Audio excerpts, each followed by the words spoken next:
Assalamualaikum warahmatullahi wabarakatuh.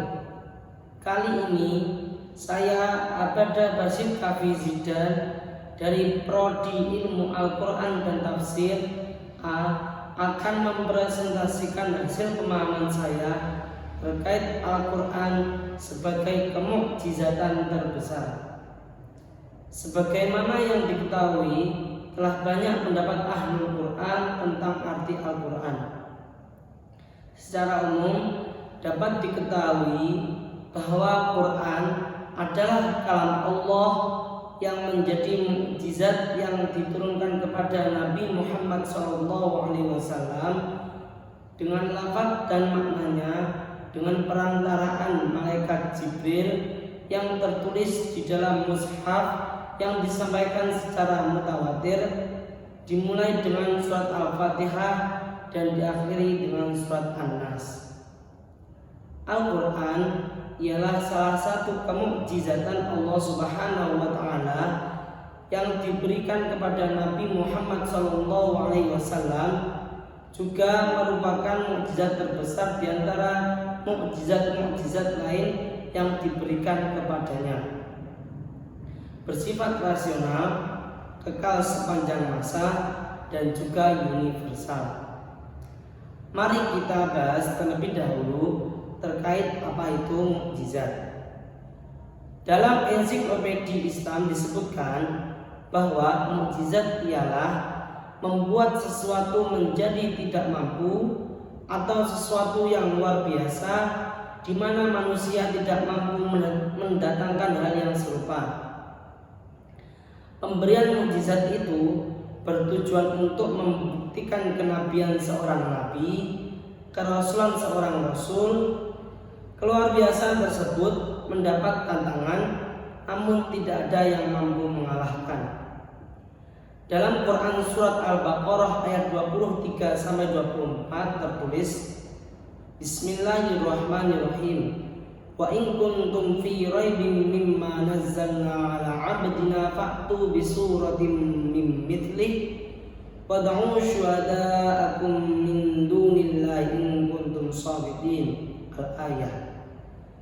Jika kamu tetap dalam keraguan tentang apa Al-Quran yang kami turunkan kepada hamba kami Nabi Muhammad, buatlah satu surah yang semisal dengannya dan ajaklah penolong-penolongmu selain Allah. Jika kamu orang-orang yang benar, jika kamu tidak mampu membuatnya, dan pasti kamu tidak akan mampu membuatnya, takutlah pada api neraka yang bahan bakarnya adalah manusia dan batu yang disediakan bagi orang-orang kafir. Jadi, kalau ditarik benang merahnya, poin-poin mukjizat yang dapat kita ambil diantaranya: 1. Sesuatu yang terjadi di luar kebiasaan. 2. Sesuatu yang terjadi di luar kebiasaan tersebut nampak ada diri seorang nabi atau rasul. 3. Sesuatu yang terjadi di luar kebiasaan itu disertai dengan adanya tantangan. 4. Sesuatu yang terjadi di luar kebiasaan itu tidak dapat ditantang maupun dikalahkan. Kemukjizatan Al-Quran berpusat pada dua segi. Pertama, segi isi atau kandungan. Kedua, segi bahasa. Dengan berjalannya kemajuan zaman, isi Quran tidak pernah bertentangan dengan kemajuan teknologi modern. Dapat kita ambil sebuah contoh terkait teknologi modern, seperti segala sesuatu yang dijadikan berpasangan oleh Allah. Subhanalladzi khalaqal azwaja kullaha mimma tunbitul ardh wa min anfusihim wa mimma la ya'lamun. Dalam surat Al-Hujurat pun kaitan tentang berpasangan pada setiap apa yang Allah ciptakan juga disebutkan. Ya ayyuhan nasu inna khalaqnakum min dzakarin wa untha wa ja'alnakum syu'uban wa qabaila lita'arafu. Al-ayat. Kita kembali lagi pada dua segi pada pengusahaan Quran. kita bahas dulu tentang kandungan Al-Quran, yang mana terdapat 3 aspek. Yang pertama, isyarat ilmiah. Yang kedua, sumber hukum. Yang ketiga, menerangkan suatu ibrah atau pelajaran yang dipetik dan teladan, serta kabar ghaib, baik yang terjadi pada masa lalu, sekarang maupun yang akan datang.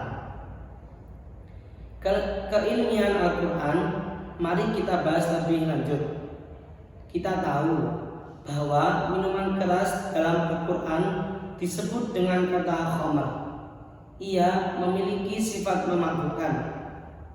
Sebelum undang-undang manapun membahas dan sebelum manusia berpendapat, Quran telah terlebih dahulu menuliskan.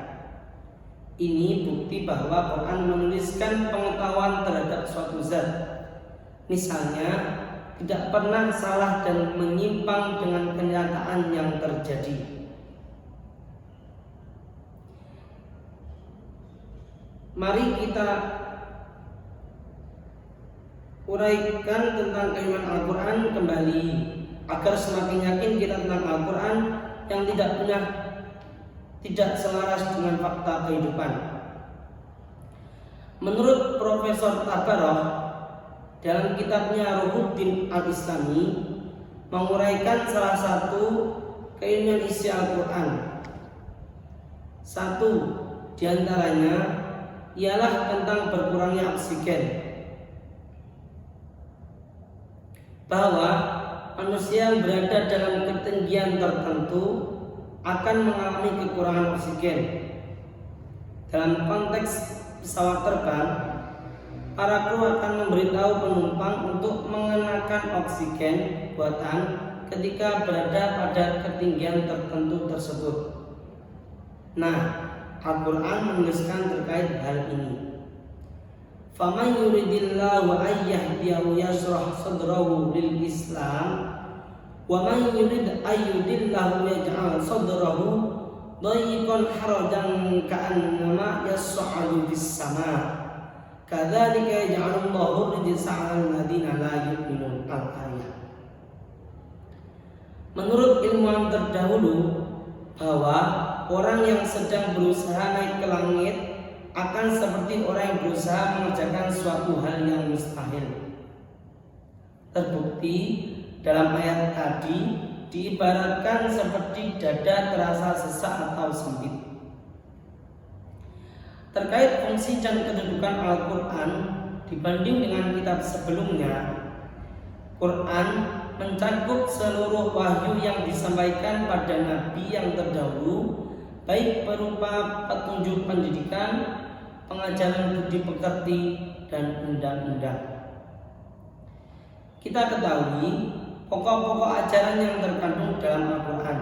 1. Ajaran keimanan. 2. Ajaran akhlak.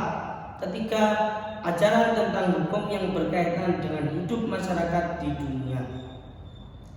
Dari beberapa materi yang telah saya sampaikan, dapat disimpulkan bahwa Al-Quran menyempurnakan ajaran-ajaran yang ada dalam kitab-kitab suci sebelumnya dan meluruskan penyimpangan-penyimpangan akidah serta ajaran yang telah diselewengkan oleh para pengikut Nabi sebelumnya. Demikian sedikit materi yang dapat saya presentasikan. Terdapat hal yang kurang berkenan, saya mohon maaf setulus-tulusnya. Assalamualaikum